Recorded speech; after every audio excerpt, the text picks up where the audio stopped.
Good morning, Tom Rivers. Hey, good morning, guys. Another day, more developments. You probably have heard 3 more arrests, southern part of town here. And the authorities, again, have 48 hours to either charge or release. We've seen both things happen in previous cases, so we have to wait and see if there's something solid there or not.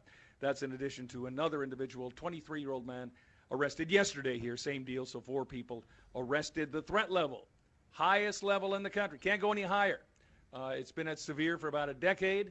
And that means that there's a strong likelihood something will happen. Don't know where, don't know how, etc. But we're at the top now, and by definition, that means that an attack somewhere in the UK is by definition imminent. Chilling stuff indeed.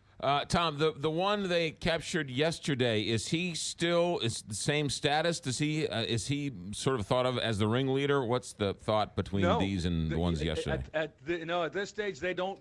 They generally do not release that kind of stuff, simply because they've had cases where somebody knew somebody 10 years ago. They went to school together, and they have nobody else. They bring them in, they question them. And they find out they haven't talked for 10 years. They release them. They don't want to taint these people. They're going back to the community, to their jobs, their family, et cetera, et cetera. So they keep it clean, above board. They don't release a whole lot of information saying a person may have been a ringleader or whatever in a supposed gang. Yeah.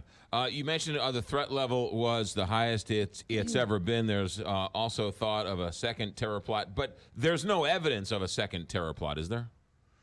No, but I mean, you don't do these things without reason, and that is the worrying thing.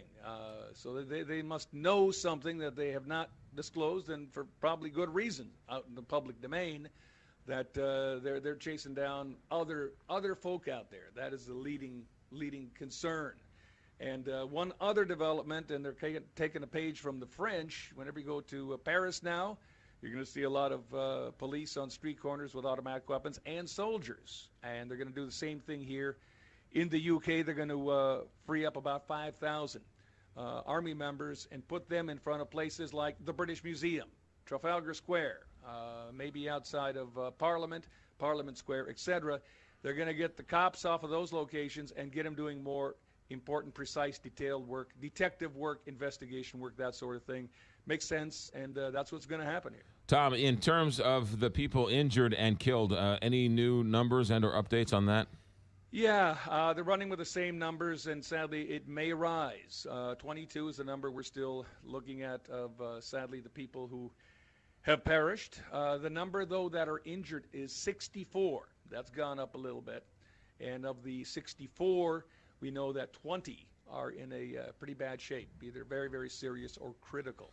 And of those 64, they say something like 12, a dozen, are kids, 16 or younger. So what a terrible, terrible story that is. You know, that's 86 people who were injured. That seems like it's an awful lot of people from one device. Do we know anything more of the device that was set off?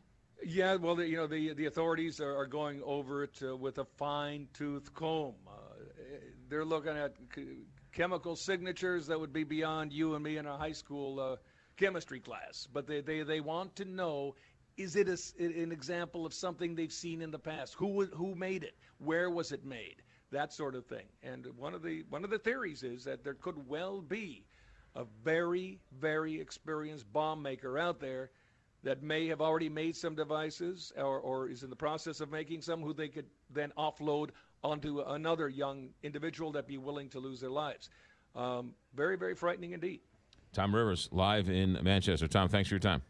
Take care. 624, Big 550 KTRS, right? The bombing at the Atlanta Olympics, I mean, that was full of nails and stuff, but that didn't kill and hurt nearly as many people. No. I mean, you're walking out of a concert. I get it's busy and it's crowded but I mean, 84 people is a lot of people. You know, you would think that would be. That's why he chose that venue, I guess, because so many people there. Scary stuff. All right, 624 here.